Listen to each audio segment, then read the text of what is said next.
Саламатсыздар ма, құрметті оқушылар? Бүгінгі сабаққа қош келдіңіздер. Сабақтың тақырыбы 3D редактордағы объектілердің модельдерін құру. Сабақ мақсаты 3D редактордағы объектілердің модельдерін құру. Әртүрлі программалар өнімнің тартымды әрі көрнекті болуын қамтамасыз ететін объектілер бар. Мысалы, мәтіндік редакторға мәтінмен қоса дыбыс, анимация, сурет, диаграмма мен автофигуралардың объектілерін енгізуге болады.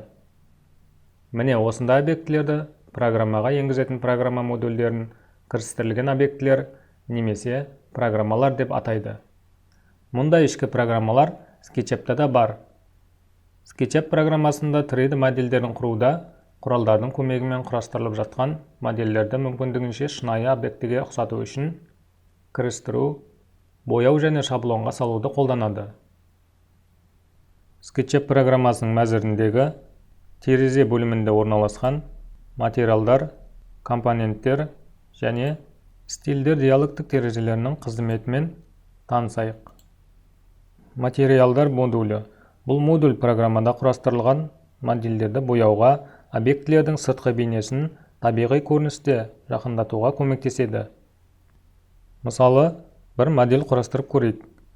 Егер модельдің қабырғалары кірпіш болса, онда кирпич и облицовка, ал ағаш болса древесина бөліміндегі ағаш түстерінің бірін таңдауымыз керек.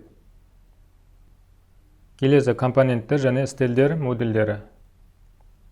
Компоненттер модулінің көмегімен дайын объектілерді программаға кірістіреді. Іздеу жолағының көмегімен 2D немесе 3D модельдерінің дайын эскиздерін интернеттен, яғни интернет бетінен тауып көшіріп алады. Көшіріп алынған компоненттерді қайта өңдеуге және толықтырып, қайта құрастыруға да болады. Ал стильдер модулі көмегімен құрастырылып жатқан объектінің бейнелеу стилін өзгертеді, әртүрлі түсті етіп ауыстырады. Суретте көріп тұрған суреттердің орнына басқа түстерді де қоюға болады. Міне SketchUp ішкі программасының мәзіріндегі окно бөліміндегі негізгі қызметімен таныстық. Басқа осы сияқты программаларға қарағанда SketchUp-та кірістірілген объектілер аз. Бірақ осы сияқты ішкі программалардың өзімен-ақ SketchUp-та табиғи объектілердің шынайы моделін құрастыруға болады. Енді оқушылар SketchUp бағдарламасында практикалық жұмыс жасап көрейік. Оқушылар 56-шы беттегі бірінші тапсырманы қарастырып өтейік. Ең бірінші программаны іске қосамыз. Одан кейін шаблондар ішінен қарапайым шаблон таңдаймыз. Және астыңғы мына батырманы басамыз. Міне бағдарламамыз қосылды, SketchUp бағдарламасының интерфейсі. Одан кейін ең әуелі тіктөртбұрыш батырмасын шертеміз. Жұмыс алаңындағы сүйеніп тұрған адам координата сызығының басына меңзердің ұшын қойып, тіктөртбұрыш сыз, яғни мына жерден бастап тіктөртбұрыш сызамыз. Және одан кейін тарту итеру батырмасын қолданамыз. Тіктөртбұрышты созу арқылы көлемді фигура саламыз.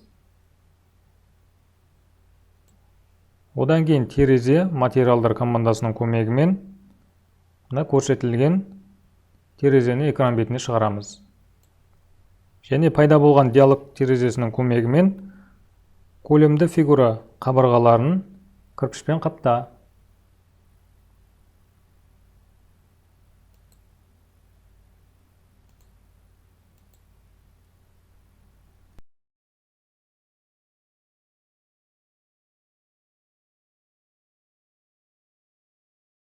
Және үстіңгі жағын черепицамен қаптаймыз.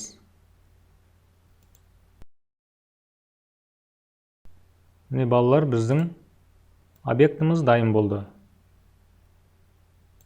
Оқушылар енді екінші тапсырманы қарастырайық. Малға арналған жайылым қоршауының моделін құрастыр. Бұл жерде жаңағы бірінші тапсырмада орындаған әдісті қолданамыз. Тіктөртбұрыш батырмасын шертеміз. Және мына көрсетілген нүктеден бастап тіктөртбұрыш сызамыз.